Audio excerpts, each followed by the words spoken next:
Olá pessoal, aqui é o Wagner Borges falando. Este é o programa Viagem Espiritual, aqui pelos 95.7 FM da Rádio Vibe Mundial de São Paulo, nosso programa espiritualista de todas as quintas-feiras, das 19h30 até as 20h30. Hoje, por incrível que pareça, estou com duas criaturas ali na parte técnica, o senhor Tomás e o Eury, que está aqui no estúdio hoje. O Eury que vai pilotar o equipamento hoje. O Tomás falou que vai ficar ali quietinho, só orientando, né, Tomás? Né? Tá bom, mas o Tomás falou que vai falar para o Eury adiantar o relógio, né, Tomás? Bom, vamos lá. Pessoal, eu vinha para cá no metrô e na minha mente eu vinha elaborando um conto, uma história que fala de Krishna e o seu discípulo Arjuna, que também era chamado Narananda, dos braços fortes, porque o Arjuna era um arqueiro. Então todo arqueiro acaba tendo os braços muito fortes pela tensão que faz no arco para disparar a flecha, né? E ele falava isso: ó Arjuna dos braços fortes, cumpra o seu dharma, cumpra a sua missão. A palavra dharma do sânscrito, cumprir a meta, a programação existencial, descer aqui na Terra e fazer o que veio fazer sem desvio da jornada. Então, Krishna e Arjuna, o diálogo entre os dois está naturalmente no Bhagavad Gita, que é a parte central de um épico maior chamado o Mahabharata. Mas nós temos outras partes no Śrīmad Bhagavatam, e quantos contos e histórias foram geradas ao longo dos séculos falando desta relação de Krishna como mestre e Arjuna, o discípulo, que numa metáfora maior, Krishna seria a consciência espiritual e o Arjuna seria aqui a personalidade transitória, guiada pelo alto, pelo céu, para fazer coisas positivas durante a travessia da vida. E esse conto foi brotando em mim e eu resolvi começar o programa contando de forma improvisada. E eu pedi o Eury para separar um CD do Gandalf, que é o multi-instrumentista austríaco, que eu sou fã, tenho todos os discos, e esse CD se chama Gallery of Dreams, Galeria dos Sonhos. E neste disco, em particular, que é do ano de 1991, ele tem a participação nas guitarras e violões do grande Steve Hackett, que foi o grande guitarrista do Genesis na década de 70, entre 1971 e 1977, e depois fez uma carreira solo que está em pé até hoje, com muitos discos. Também tenho todos os trabalhos dele, sou muito fã. E a faixa 13 desse disco, que se chama End of the Rainbow, é um dueto de violão do Gandalf com o Steve Hackett. Eu gosto muito dessa música, e nos anos antigos do programa, muitas vezes eu li algum texto com essa trilha sonora deles dois de fundo, que vai agora, e quando o programa entrar no YouTube, lá no meu canal depois, eu coloco o link do YouTube para quem quiser depois escutar essa canção com calma. E esse disco vocês encontram no Spotify. Gandalf, Gallery of Dreams, 13ª faixa, Land of the Rainbow, não, End of the Rainbow, fim do arco-íris. E eu vou então usar essa música de fundo, o Eury vai deixar no repeat, e eu vou contar rapidamente esse conto que desceu na minha cabeça, assim, de improviso. Eu vou tentar contar o melhor possível para vocês, para a gente abrir o programa. Eury, vamos lá?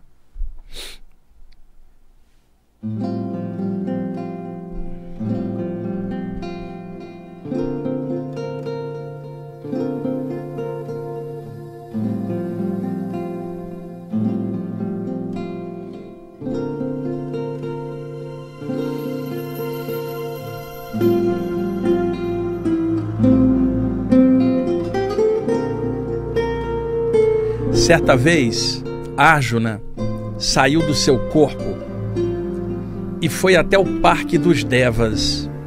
E de lá, eles o arrebataram e o levaram até os planos mais altos, até Krishna.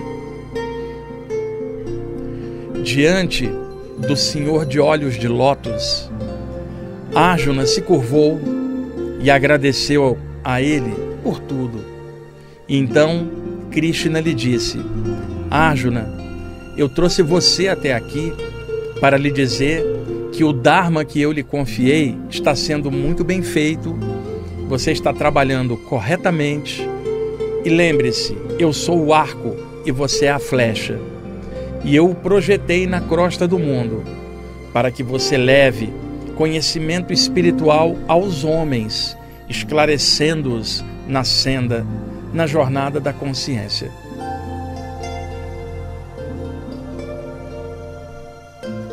Você está trabalhando bem e cumprindo o seu Dharma, mas eu quero lhe dar outra missão, mais especial ainda.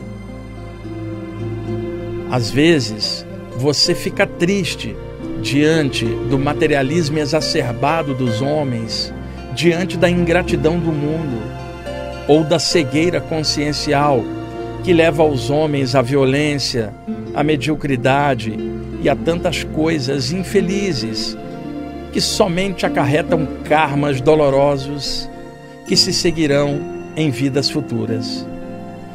E você, muitas vezes, se sente machucado por isto. E eu lhe dou agora uma nova missão. E não é um pedido, é uma ordem. Eu ordeno que você seja muito feliz, porque todos os meus emissários são felizes, porque estão trabalhando pelo alto e não por si mesmos. Estão trabalhando na tarefa que eu os confiei. E por isso são felizes.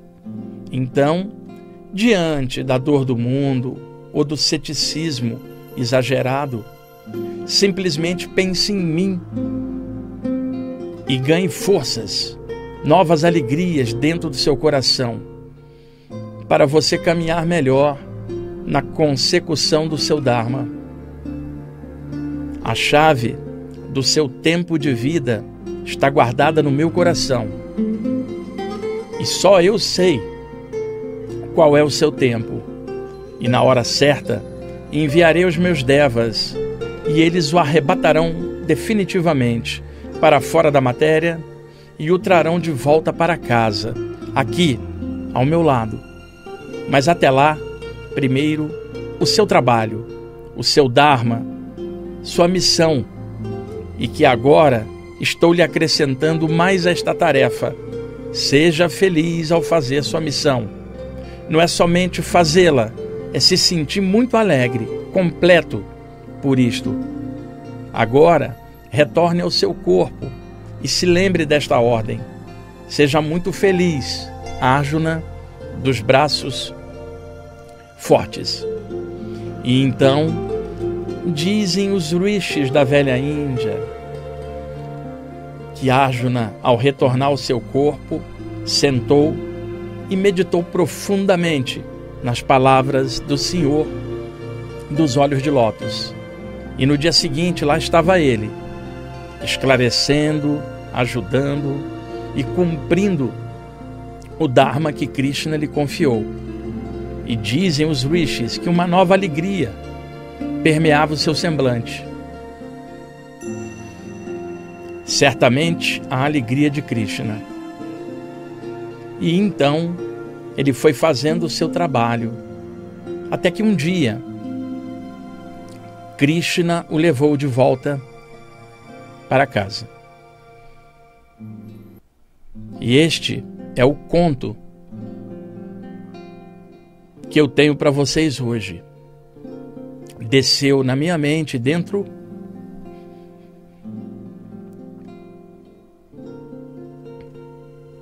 do metrô.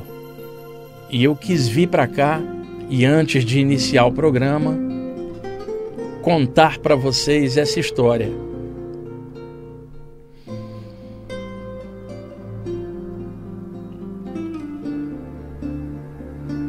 E que uma grande alegria possa chegar até vocês, aqui pela irradiação da rádio,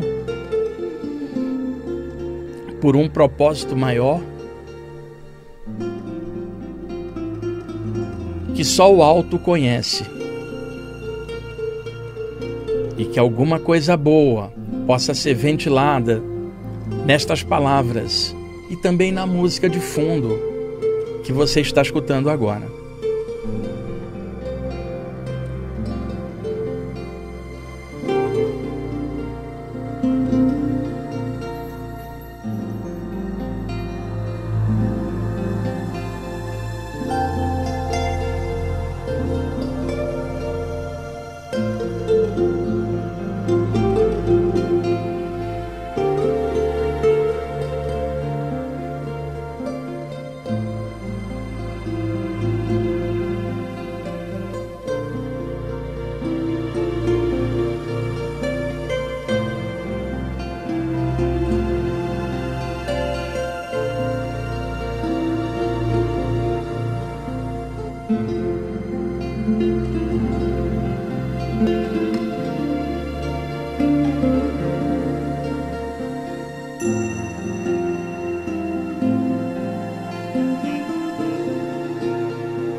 Ok, amigos, vamos então começar o programa agora, né, Uri?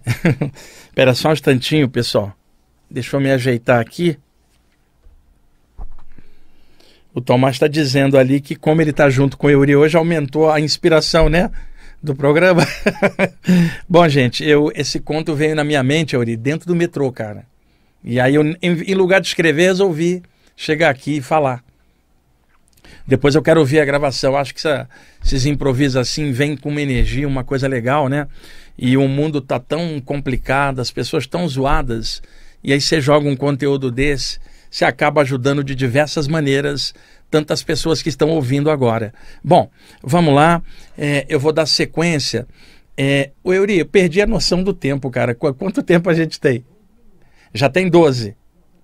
Tá faltando 12, tá? Que eu acabei perdendo aqui. Eu olho pro Tomás e fico até com medo. Então, prefiro olhar para você, porque ele vai apresentar aquele cartazinho dele ali.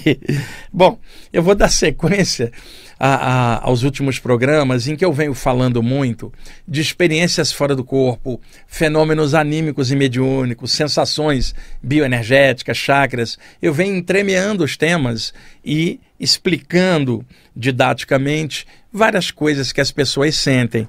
E aí ainda tem um bloco de outros temas que a gente vai ver agora. E eu ia me esquecendo de algo, tá? Que é uma experiência que eu tive esta madrugada. Eu acho que dá tempo de contar agora no primeiro bloco.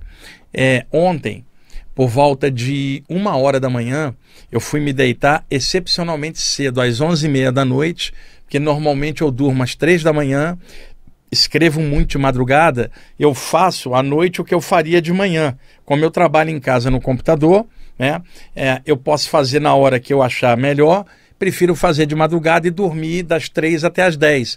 Eu faço o meu trabalho num horário diferente. Muita gente faz assim, né, Tomás? Gente que de manhã às vezes é meio lenta e eu sou um zumbi de manhã, e então eu faço de madrugada. Então fui deitar excepcionalmente cedo, às 11h30. E o que acontece? Quando eu deito cedo assim, eu acabo acordando 1h30 depois, 2 horas, e perco o sono para o resto da madrugada. Então, normalmente, eu resisto até da hora que o meu relógio biológico está apto, né, para relaxar e eu me deitar. Então, fui me deitar às 11h30. Virei para o lado direito, concentrei uma luz branquinha dentro do meu chakra frontal, bem tranquilo. O meu cachorrinho Rama dorme comigo, estava colado na minha barriga e eu pulsando luz ali, esperando o que poderia acontecer. Literalmente eu apaguei, gente, praticamente desmaiei. E quando eu voltei a mim, isso era por volta de 1h15, não chegou nem a 2 horas de sono. E eu acordei e senti que tinha algo estranho dentro do ambiente do quarto. Tomás, eu senti um peso na atmosfera do quarto, uma pressão. Mas eu não estava divisando exatamente o que era, porque eu tinha acabado de abrir os olhos. Estava vendo só o ambiente, materialmente, com os olhos físicos, né? Mas eu sentia que tinha alguma coisa e que era bem pesada. Aí eu fechei os olhos, comecei a pulsar um pouquinho de luz e detectei realmente que tinha alguém ali no ambiente. Tentei pulsar luz pelos chakras para que eu pudesse ver, mas eu não conseguia ver. Mas eu vi uma silhueta no ar, como se fosse alguém sentado no ar, tá? À minha frente, uns 3 metros à direita, perto da porta do quarto, e uma energia escura em volta. Eu falei, caramba, tem alguém bem pesado, o que eu vou fazer? Vou sair daqui, vou sentar no sofá do outro quarto, e aí, já mais desperto e consciente, vou dar um super passe aqui em casa, vou encher de luz o ambiente, e o que quer que seja que esteja aqui, que seja encaminhado para a luz, que seja feliz, que encontre algum rumo positivo para a consciência cósmica. Sentei no sofá, Tomás, e estendi as mãos e comecei a dar um passe ali no escuro, no vazio, né, pulsando chakras e enchendo o apartamento inteiro de luz como um todo. Fiquei meia hora ali fazendo isso, voltei ao meu estado normal, fui tomar água, fui fazer xixi e deitei novamente. Dessa vez fiquei deitado de barriga para cima. Falei, deixa eu ver como é que estão as coisas. Comecei a pulsar luz pelo chakra frontal, luz branquinha, para abrir a minha percepção visual e espiritual, a clarividência. E aí realmente expandiu, de olhos fechados, a tela mental expandiu e mais ou menos à minha frente, como eu tinha divisado 3 metros no ar, à minha direita, tinha uma criança de uns 6, 7 anos sentada na posição de meditação, carequinha, com um manto alaranjado de monge, e é uma criança de olhinhos puxados, uma criança oriental, numa posição de um pequeno Buda ali sentado no ar, mas havia uma treva em volta dele. E eu então desconfiei imediatamente daquilo. Eu falei, não é uma entidade que se plasmou como esse pequeno Buda. Isto aí é uma construção mental, um construto psíquico, uma forma mental bem condensada, projetada aqui e está sendo controlada à distância por uma inteligência do mal que está usando como link esta forma condensada, como uma projeção mental sua, um holograma do mal projetado ali, porque não está se mexendo, está parado no ar, é típico de uma forma pensamento.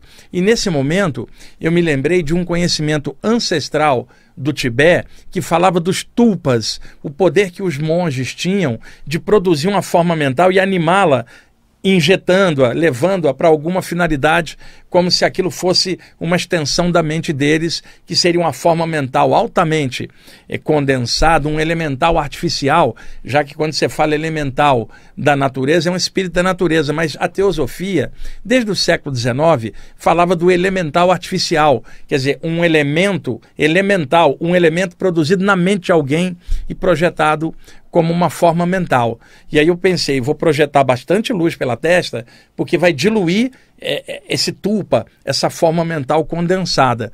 Comecei a projetar e aí abri um portal por cima dessa imagem que eu estava vendo e dele desceu um ser, um homem barbudo, de roupa branca. Esse homem é meu conhecido desde o Rio de Janeiro. Tá? Ele é um mentor extrafísico que opera na vibração crística. Ele é admirador dos ensinamentos de Jesus e tem uma energia maravilhosa. Esse ser, se é que eu posso chamar assim, desceu e colocou as mãos por cima daquela criança que era uma forma mental, começou a dar um passe e a forma mental começou a diluir um pouco, né? E aí mentalmente ele falou comigo assim, Wagner, tem uma inteligência do mal projetando esta forma. Nós tiramos isso de junto de uma pessoa e deslocamos aqui para o seu apartamento para contar com seu concurso para daqui dissolver.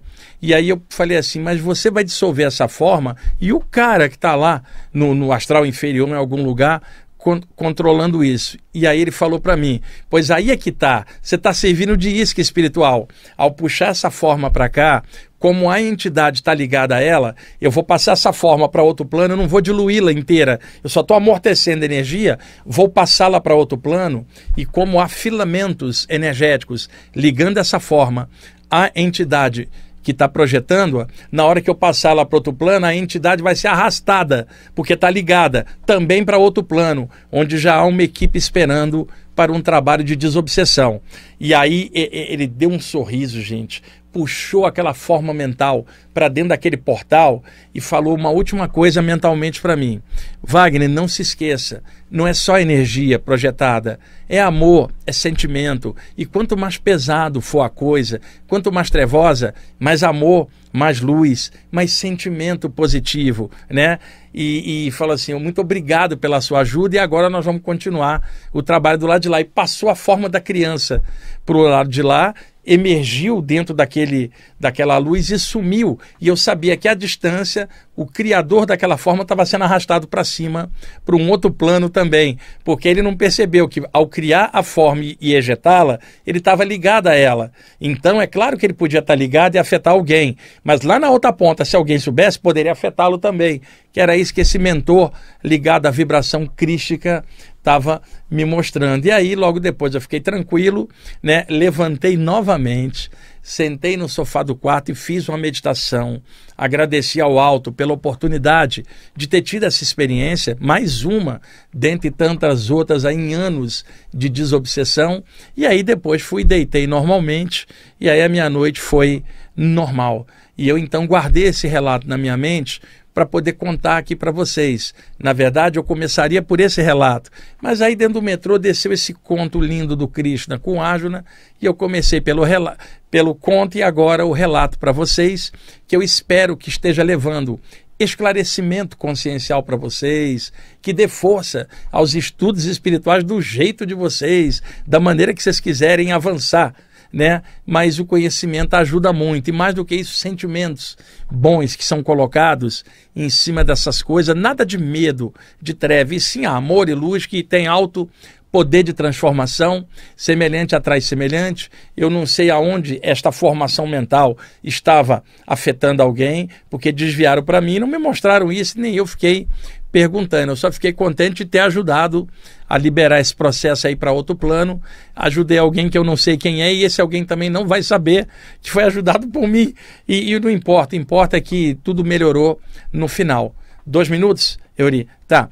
O CD, eu vou mostrar de novo, da hora do conto, é o Gandalf, que é um multi-instrumentista austríaco. Eu sou fã, tenho tudo dele.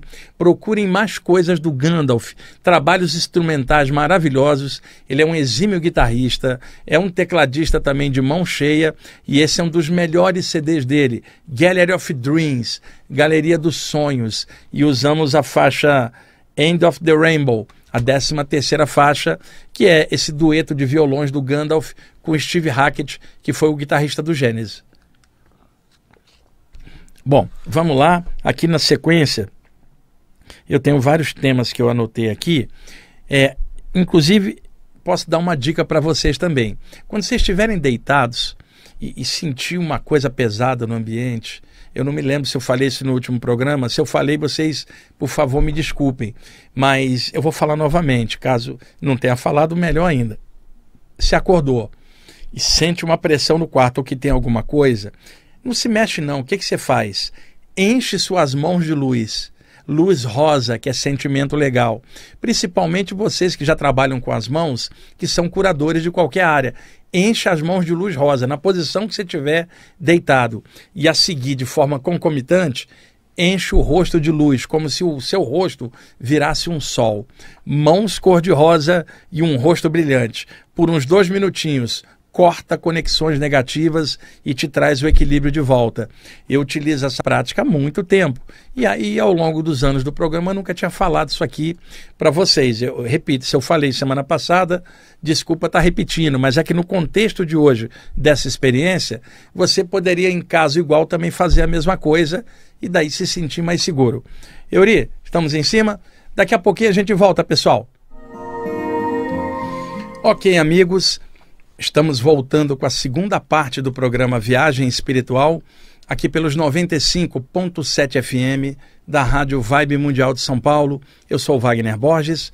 Vamos dar sequência aí neste segundo bloco a temas variados, anímicos, mediúnicos, projetivos, energéticos, onde eu vou clareando um pouquinho as sensações de vocês e os fenômenos que rolam. Bom, tem uns 15 dias, numa reunião espiritual com o meu grupo, um mentor hindu se aproximou e telepaticamente conversou comigo, mentalmente eu ouvia, e ele projetou na minha mente uma imagem para que eu entendesse um mecanismo de assédio espiritual que está muito presente nos dias de hoje, porque nós estamos ainda num pós-Covid, que ainda não estamos totalmente recuperados como sociedade. Não é só apenas, não é somente o pessoal que ficou com sequelas no físico, mas as pessoas que perderam entes queridos, sofreram pra caramba, muitas ainda estão trabalhando suas perdas, é claro, é doloroso, mas alguém que estuda a parte espiritual pode projetar clarinadas espirituais que ajude a administrar tudo isso, ajude a gostar de viver novamente, mesmo com a dor da perda, seguir em frente, que a tarefa de todos nós não é fácil, dói, mas a gente tem que ganhar nova força por dentro para superar e continuar em frente até o tempo da gente, que só Deus é que sabe. Então, o mecanismo que ele me mostrou, como as pessoas estão ainda muito tristes, muito zoadas, ainda no mundo inteiro, há toda uma insegurança econômica ainda advinda dos 2 anos aí de Covid. Temos uma guerra na Ucrânia com a Rússia, temos aqui no Brasil um desemprego enorme, mas que também existe em outros lugares do mundo. Em suma, né? Sempre em todas as épocas a humanidade tensa, irritadiça, brigona, triste, é a média geral, infelizmente. E nós estamos aqui na Terra junto com todo mundo com as mesmas dificuldades, mas quem estuda a parte espiritual tem recursos por dentro para transformar tudo isso. Então ele me mostrou que, se aproveitando da tristeza e dos momentos difíceis da humanidade, entidades obsessoras, assediadoras do astral inferior, manipulam determinadas energias e projetam sobre a cabeça de algumas pessoas que estão pilhadas no sentido negativo. Pode até ser uma boa pessoa, mas naquele momento está pilhada negativamente por algum fator da vida, que existem tantos que podem deixar alguém para baixo, desde uma doença, desde uma crise econômica, desde uma crise afetiva, desde uma crise existencial,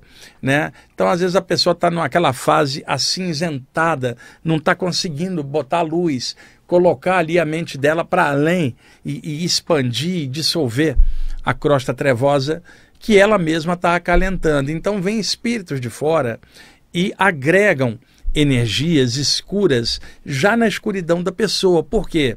Semelhante atrai semelhante a nível de energia, é sintonia espiritual.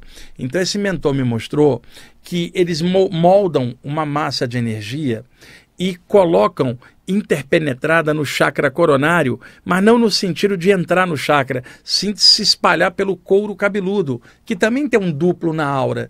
E aí, olhando por clarividência, se vê que o cabelo da pessoa está como se tivesse um enxame de abelhas espalhadas, penduradas no cabelo dela. Quer dizer, isso não se vê no físico, se vê espiritualmente. Você olha e fala, caramba, o cabelo daquela pessoa está cheio de energias que lembram abelhas, que não são abelhas, mas lembram como se fossem abelhas por cima, né, travando a passagem do prana celeste, né, que vem do alto, ao entrar no chakra coronário. E a partir daí se amplifica a tristeza da pessoa, a irritabilidade dela, por causa desse campo agregado colado na aura da cabeça. E ele me alertou isso para que eu possa alertar as pessoas de que tristeza precisa ser combatida. Eu não estou falando isso por doutrina ou religião. Eu estou falando como ser humano encarnado aqui na Terra também.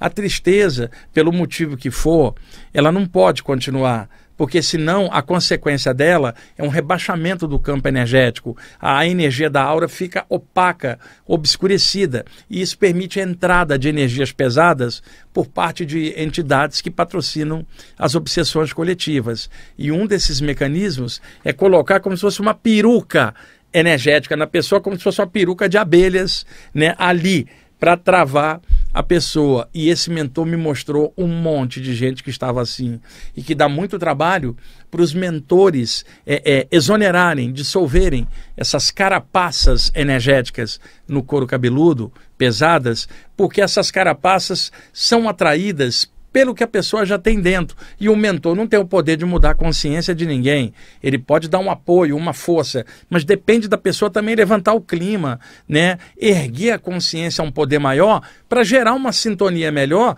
para dissolver essas coisas e estar no seu normal. tá? Nós somos espíritos, seres celestes, encaixados na matéria temporariamente.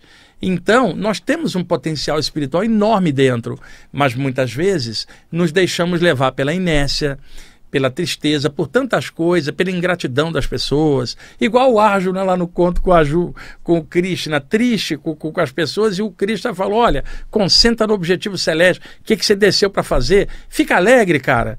Porque é isso que precisa, né? E não podemos esperar algo de fora acontecer para a gente ficar alegre por dentro. Essa alegria tem que ser um estado de consciência, porque nós temos lucidez sobre o que nós viemos fazer, somos estudantes espirituais, todos nós, de alguma área que nós gostamos, e isso nos motiva a estudar coisas positivas, a fazer coisas positivas, porque o próprio estudo, aumentando o discernimento, simplesmente não dá para fazer o mal, porque se você fizer o mal, você, pelo seu discernimento, sabe o que fez, sabe que tem consequência e não vai ficar legal. Então, naturalmente, que estudantes espirituais podem até cometer erros, mas por incompetência, não mais por maldade, porque o estudo espiritual dela está mostrando algo largo. Mesmo assim, tem gente que escorrega na maldade, mesmo com conhecimento espiritual.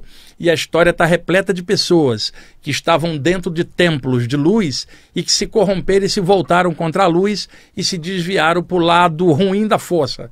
Né? A história está repleta de exemplos. Então, mas na base, qualquer estudante espiritual que esteja com seriedade, estudando, trabalhando, frequentando suas reuniões, vibrando suas preces, mantras, luz, o que quer que seja, essa pessoa tem motivo já para ter uma alegria, porque ela tem esses recursos que conseguem transformar as coisas. E essas pessoas não estão isentas de problemas de todos os níveis iguais a todo mundo. Elas estão na Terra. O que eu estou querendo dizer é que existe um potencial de transformação enorme por causa do estudo espiritual. A pessoa sabe o que é um chakra, sabe que ela pode pulsar luz num chakra.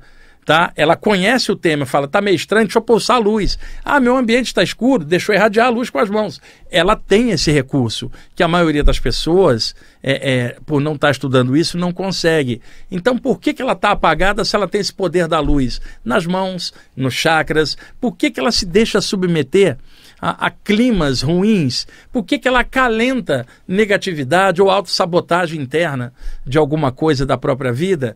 Por que as pessoas fazem isso mesmo com um conteúdo espiritual maravilhoso que poderia alavancar uma luz e transformar tudo dentro dela, não para virar anjo ou santo, mas para virar ela mesma melhorada? Por isso esse alerta, tá? Eu vou já dar algumas dicas do que fazer no chakra do alto da cabeça para não agarrar essas perucas do mal, se é que eu posso chamar assim, que agarradas. E a outra coisa que ele me mostrou foi que por causa de relacionamentos afetivos que não estão legais, companhias que não são saudáveis, às quais a pessoa está ligada, fica agarrado na boca de trás do chakra cardíaco uma energia avermelhada granulada, como se fosse uma gelatina agarrada na boca de trás do chakra cardiorrespiratório, que é o nosso canal afetivo. Eu não estou falando de uma coisinha que pode acontecer, uma crise de casal, tal, que é normal. Eu estou falando de algo que às vezes a pessoa está ligada a alguém, seja lá quem for, e esta conexão está prejudicando a ela. Por exemplo, vamos imaginar que o Euri conheceu uma moça e essa moça é alcoólatra. O Euri gosta dela, mas ela, quando encosta no Euri, tem alguma coisa pesada por causa do alcoolismo, às vezes uma entidade. E o Euri começa a sentir um peso. Ele está pagando um pedágio para estar no relacionamento com ela. E ele vai trabalhar, olha, vamos no Alcoólicos Anônimos, vamos trabalhar ali. E se a pessoa não quiser? Então, com o tempo, a gente vai olhar, vai ver que na parte de trás da boca do chakra cardíaco tem uma energia avermelhada granulada, que é esta coisa mal resolvida no relacionamento. Eu estou usando um exemplo bem genérico, né? Mas imagina, você está num relacionamento com uma pessoa que usa droga pesada. Você não vai ficar incólume, você vai sofrer algum efeito. E eu não estou condenando nada nem de ninguém, eu estou dando um exemplo hipotético, né? Se você sai de um pântano, Euri, cheio de lama e sanguessugas agarradas, e você encontra uma pessoa que acabou de tomar banho, está vestida de roupa branca, e você abraça a pessoa, você vai sujar ela de lama. Não é moral, é circunstancial, é por contato. Isso acontece em relacionamento às vezes, Euri. Você abraça e de repente a carga pesada passa para você. né? E você fala, porra, mas que coisa estranha. Eu tô com a pessoa que eu gosto e tô me sentindo intoxicado, não tô legal. Às vezes isso causa essa granulação na boca de trás. Eu não estou dizendo o que a pessoa deve fazer. Eu só estou dizendo o seguinte, gente, tá? Relacionamento é encaixe de energia. Às vezes essas energias não estão encaixando perfeitamente por alguma coisa que está mal resolvida. Precisa conversar, orientar, corrigir o que está pegando. Porque senão fica esse gap e espíritos obsessores se aproveitam disso para poder drenar a energia do próprio casal. E quem vai levar o maior prejuízo é o estudante espiritual que está agarrado com alguém que está trazendo um caminhão de peso que não seria necessário se não tivesse junto com aquela pessoa. E isso é difícil pra caramba de resolver, não é verdade, pessoal? Só estou citando, em média, que algumas coisas agarram na gente por contato. Isso é normal, e tomara que vocês estejam junto com pessoas do bem, que não são perfeitas, mas que tragam para você preenchimento, completude, e que você se sinta honrado de estar junto com essa pessoa e ela com você, para os dois caminharem e atravessar esse mar de ilusão que é a vida aqui na Terra. Vamos lá. O chakra coronário do topo da cabeça, chamado em sânscrito Sahasrara, o lótus das 1000 pétalas, ele é o único chakra que aponta de baixo para cima, do centro da cabeça, em cima da glândula pineal, tá a sua raiz, a boca atravessa o cérebro e abre no alto da cabeça para captar energias celestes, solares, tudo que vem do alto. E nos fenômenos de expansão da consciência, a boca do chakra coronário se expande, né, e dá a sensação de fusão com o universo, o samadhi, o estado de consciência cósmica. E às vezes essa boca espicha para cima, dando a sensação que a pessoa está dividindo em dois. E aí ela acha que está desdobrada para fora do corpo, e não foi o caso. Foi o chakra coronário que espichou, ela está consciente do corpo, está consciente dela aqui em cima, não é que ela dividiu, foi o chakra que espichou para cima. Então, alguns procedimentos que a pessoa pode fazer quando sentir que tem alguma coisa agarrada no campo energético da cabeça, alguma coisa inserida por uma entidade, algum aparelhinho extrafísico conectado, ou essa peruca de abelhas, vamos chamar assim, ou alguma coisa pesada, como é que você estoura isso pela tua vontade? Simples. Existe uma técnica kahuna, xamânica, lá do Hawaii, onde os kahunas há muito tempo trabalhavam energia de lava, energia vulcânica. Por quê? O Hawaii é cheio de vulcão. Então ali a energia da Terra é muito forte. Kundalini, energia ali vermelha dentro daquelas crateras que o Hawaii está cheio. Então, às vezes, um xamã entrava numa cratera daquela e ficava no fundo para poder, pelos pés, captar essa força da Terra, muito forte ali, uma energia vulcânica, avermelhada. Então existe uma técnica que eles criaram, que quando você sente um chakra bloqueado, imagine ele, no caso o chakra coronário, como um vulcão em erupção, como se brotasse lava viva, avermelhada, aquela lava forte, numa erupção por uns 5 minutos. Isso não somente no chakra coronário, mas no chakra frontal também, para desbloquear. Era uma técnica xamânica kahuna, que agora eu estou abrindo para vocês aqui, tá? Que vocês podem usar. É uma técnica de visualização xamânica muito poderosa. Faz o chakra coronário entrar em erupção com consciência. Outra coisa que pode ser feita, e que muitos ocultistas visualizavam, é imaginar o chakra coronário como um chafariz de luz por alguns minutos, porque a energia segue o pensamento.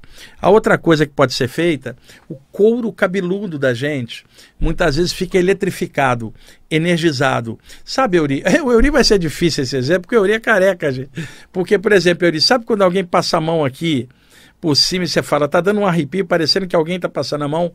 Muitas vezes o chakra coronário, quando está energizado, dá essa sensação de eriçamento do couro cabeludo, como se a aura do cabelo tivesse dilatado ou ficado eletrificada. O que vocês podem fazer? Mentalmente, eletrifica o couro cabeludo. Sabe aqueles desenhos, Eri, que o personagem enfiava o dedo na tomada do cabelo, tchan, fazia assim para cima? Fecha os olhos e imagina o pelo eriçado em energia por uns 5 minutos. Isso aí corta essas coisas inseridas no alto da cabeça. Outra coisa, pode-se imaginar o chakra coronário como uma pequena rachadura luminosa, cheia de energia branca, uma vala energética começando atrás e vindo até a raiz do cabelo. E esta valinha cheia de luz branca pulsante, branco fluorescente. Por uns 10 minutinhos também dissolve camadas energéticas negativas. Bom, vamos lá. Euri, quanto tempo aí? Temos 10, dá para falar bastante coisa. Bom, me perguntaram outro dia se durante um fenômeno mediúnico da psicofonia, onde tem um espírito acoplado no campo energético do médium, falando através do médium, e neste caso é o chakra laríngeo da garganta, que está muito ativada no médium, porque está usando as cordas vocais do médium para propagar o som pelo ar. Então, na comunicação pela psicofonia, é o chakra laríngeo que é o portal de comunicação por onde a vibração sai, tornando-se a palavra. Então, o que acontece? Muita gente achava que o espírito que vinha, né, entrava no corpo da pessoa enquanto a pessoa saía para o outro entrar. Isso era o que se falava antigamente, não tem a menor lógica. Não é necessário haver uma saída do corpo por parte do médium para que o espírito entre no lugar. Não. Simplesmente o desenvolvimento mediúnico vai soltando as camadas da aura, que vai ficando mais frouxa e facilmente manipulável por um mentor que coordena aquele desenvolvimento. Então a aura da cabeça, notadamente, ou das mãos, fica muito elastecida, amplia muito fácil, se solta. Então, por exemplo, se a aura da cabeça se soltou um pouco para a esquerda, o espírito vem e controla pelo hemisfério oposto. E ali ele joga o conteúdo e pega o chakra da garganta. Outras vezes, a entrada é pelo chakra coronário, pegando a glândula pineal bem no meio da cabeça e descarregando um fluxo de energia, e o médium começa a psicografar. Tem também o controle no chakra humeral, na cabeça esquerda do pulmão, né, no pulmão esquerdo, bem na parte alta, mas para psicofonia mais espacialmente conectada, enquanto que o terreno das ideias, para psicografar, escrever, entra pelo alto da cabeça, pegando a pineal e descendo até o centro braquial e controlando o movimento. Em nenhuma dessas condições, o médium está fora do corpo, está ligeiramente solto. Para fazer uma brincadeira, uma analogia, é como se uma pessoa que não tivesse desenvolvido a mediunidade tivesse mais colada no corpo, enquanto que uma outra mais solta, vamos dizer assim, tem quiabo na alma, escorrega fácil. Esse é o médium, não é que ele sai do corpo, mas o campo energético está mais elastecido e o mentor consegue uma interpenetração de campo, que não é o mesmo que entrar no corpo de ninguém. Então, nos fenômenos mediúnicos, não há saída do corpo completa para que o espírito encaixe. Há uma soltura parcial. E a maioria dos médios que vocês conversarem podem confirmar isso que eu estou falando. Porém, toda regra tem uma exceção. Pode acontecer de, durante um transe mediúnico, o corpo astral da pessoa, o corpo sutil, escorregar completamente para fora. E o mentor logo atrás fica controlando a voz, a escrita, a pintura, sendo que o médium está fora do corpo naquele momento, que seria um fenômeno mediúnico com uma saída do corpo concomitante. Isto não é a média, isto é uma exceção. Tem um livro do André Luiz chamado Nos Domínios da Mediunidade, onde o médium Castro, durante uma sessão mediúnica, ele sai do corpo durante a sessão. E eu, como médium de desobsessão, tive saídas do corpo durante a sessão mediúnica, mas não é comum, como a maioria das pessoas imaginava, o médium sai e o espírito entra. Não é necessário entrar no corpo para controlar o corpo. O controle é psíquico e daí repercute psicossomaticamente na parte física, na fala, na escrita e nos movimentos, tá? Mas pode acontecer essa saída temporária, que normalmente não é muito tempo, e outra, controlada pelos mentores na reunião, porque é diferente de uma saída do corpo causada pelo sono de forma anímica em casa, onde o metabolismo cardiorrespiratório está relaxado e as ondas cerebrais também, e aí a pessoa se solta. Na reunião, o controle é por parte do mentor, e ele manipula de tal forma que ele controla o campo psíquico do médium, e aí pode ocorrer essa saída aleatória, mas que na verdade um mentor pode ter causado por uma outra finalidade daquele momento, tá? Essa é uma dúvida muito comum. Outra coisa, havia um grande médium inglês, se chamava Stanton Moses. Ele era pastor luterano e ele começou a ter fenômenos espirituais, e ele achava inicialmente que os espíritos eram o diabo tentando enganar ele, até que as próprias provas do que acontecia com ele o convenceram de que eram presenças extrafísicas. E ele então assumiu a mediunidade dele. Se manteve ligado à perspectiva cristã, que ele era um pastor, mas ele abria para a mediunidade. É diferente do contexto nosso aqui no Brasil. Isso no início do século XX. E naquela ocasião, o Stanton Moses narra que ele estava meditando, de repente ele saiu do corpo. E aí, quando ele tomou consciência da saída, ele olhou, tinha um espírito atrás dele, usando a mão dele para escrever uma mensagem. Quer dizer, era uma psicografia enquanto ele estava fora do corpo. E ele observando tudinho. Vocês podem encontrar isso nos relatos do Ernesto Bozano, pesquisador parapsíquico italiano maravilhoso, que narrou vários casos do Stanton Moses, que também tem alguns livros, alguns que não saíram aqui no Brasil. Mas não é comum isso que eu estou comentando, embora possa acontecer. Outra coisa, existe um livro do Ernesto Bozano chamado Comunicações Interplanos ou Intervivos, onde uma pessoa durante a saída do corpo acopla num médium e passa uma mensagem. Isto também é possível, que seria o oposto. O médium sai, vai numa reunião e acopla num médium e passa uma mensagem. O livro se chama Comunicações Interplanos ou Intervivos, do Ernesto Bozano. E na Revista Espírita de Allan Kardec, no século XIX, existem vários relatos de pessoas que se comunicavam nas reuniões espíritas daquela ocasião e que estavam dormindo em suas casas naquele momento e que, como espíritos livres, temporariamente se comunicavam. Quer dizer, estou falando da saída do corpo do médium durante a mediunidade e também do médium fora do corpo acoplando num médium, que é exatamente o oposto, tá? Outra coisa, muitos desses fenômenos eles ocorrem por causa da ligação do chakra coronário com a glândula pineal, que é a glândula endócrina mais alta do sistema, está bem no meio da caixa craniana, logo abaixo dos dois hemisférios cerebrais. Puxando uma linha reta do topo da cabeça para dentro, vai incidir na glândula pineal, também chamada de epífise. Um pouco abaixo e à frente dela está a glândula hipófise, chamada de pituitária, que está ligada com o chakra frontal. Muitas vezes esses dois chakras funcionam em conjunto e as duas glândulas em conjunto e a cabeça inteira se ilumina, parecendo que se transforma num sol, que é uma coisa maravilhosa. Aí nada pesado vai conseguir ficar agarrado nesse campo brilhante. E o André Luiz, num dos livros também da série Nosso Lar, descreveu a glândula pineal, sendo que ele era médico. É o livro Missionários da Luz, capítulo 2, onde ele descreve a glândula pineal de um médium durante o fenômeno mediúnico. E outra coisa, dentro da AMORC, a Ordem Rosa Cruz Clássica, tem várias literaturas falando de glândula pineal dentro do contexto hermético da Ordem Rosa Cruz, com conhecimento que remonta ao Velho Egito, onde se falava nisso nas iniciações. Mas também temos esse conhecimento entre os iogues da Velha Índia e os mestres taoístas da Velha China. Apenas nada disso era passado em aberto. E hoje se fala muito de pineal na internet, mas o lance não é a pineal, o chakra coronário, que anima a pineal, energiza a pineal.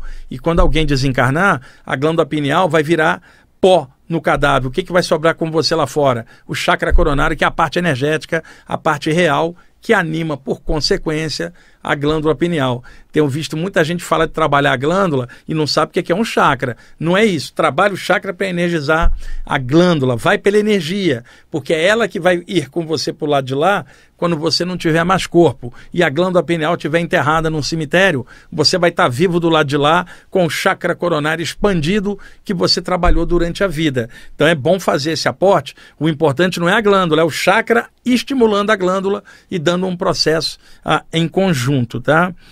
Deixa eu ver aqui. Quantos minutos, Seuri? Acabou? Adiantou o relógio? Adiantou, né? Tá bom. Ficou com medo do Tomás? Tá certo. Então, gente, vamos parar por aqui. Espero que vocês tenham gostado do programa.